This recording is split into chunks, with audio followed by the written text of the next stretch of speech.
নমস্কার বন্ধুরা, আমার চ্যানেলে তোমাদের সবাইকে স্বাগত জানাই। আজ আমি তোমাদের একটি ছড়া বলবো। সেই ছড়াটার বাংলা মানেও তার সাথে তোমাদেরকে বলবো। চলো তাহলে শুরু করা যাক। 1 2 3 4 5 Once I caught a fish alive। অর্থাৎ 1 2 3 4 5 একদা আমি একটি জীবন্ত মাছ ধরেছিলাম। 6 7 8 9 10 Then I let it go again।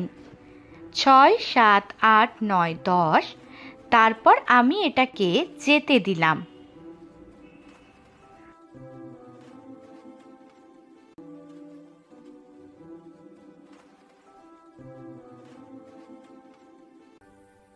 Why did you let it go? অর্থাৎ তুমি এটাকে কেন যেতে দিলে?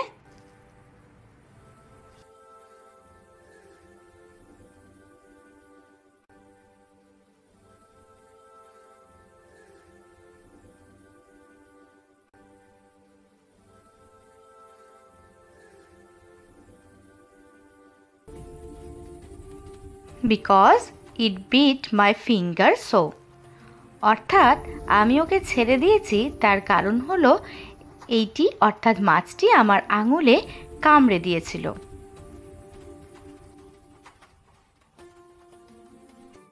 Which finger did it bite? অর্থাৎ এটা তোমার কোন আঙুলে কামড়ে দিয়েছে?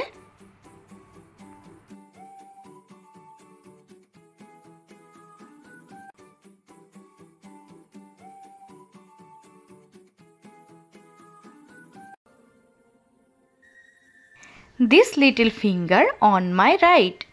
অর্থাৎ আমার ডান হাতের ছোট যে আঙুলটি আছে সেই আঙুলে আমার কামড়ে দিয়েছে মাছটি। পুরো কবিতাটা তাহলে তোমরা এখানে দেখতে পাচ্ছ। পুরোটার মানে হচ্ছে একদা একটা ছেলে মাছ ধরেছিল। সেই মাছটা ধরার পর মাছটাকে সে ছেড়েও দিয়েছিল। সে মাছটাকে কেন ছেড়ে দিয়েছিল? তার কারণ হলো মাছটা তার আঙুলে কামড়ে দিয়েছিল। তাকে যখন জিজ্ঞেস করা হলো যে কোন আঙুলে মাছটা কামড়েছে, সে বলল আমার ডান হাতের ছোট আঙুলটিতে মাছটা কামড়ে দিয়েছে, তাই ও মাছটাকে আবার জলে ছেড়ে দিয়েছে। আজকের কবিতাটা এই পর্যন্তই ছিল। তোমাদের ভালো লেগে থাকলে চ্যানেলটা সাবস্ক্রাইব করে রেখো আর ভিডিওটা একটা লাইক করে দিও। দেখা হচ্ছে পরবর্তী ভিডিওয়। আজকের জন্য টাটা।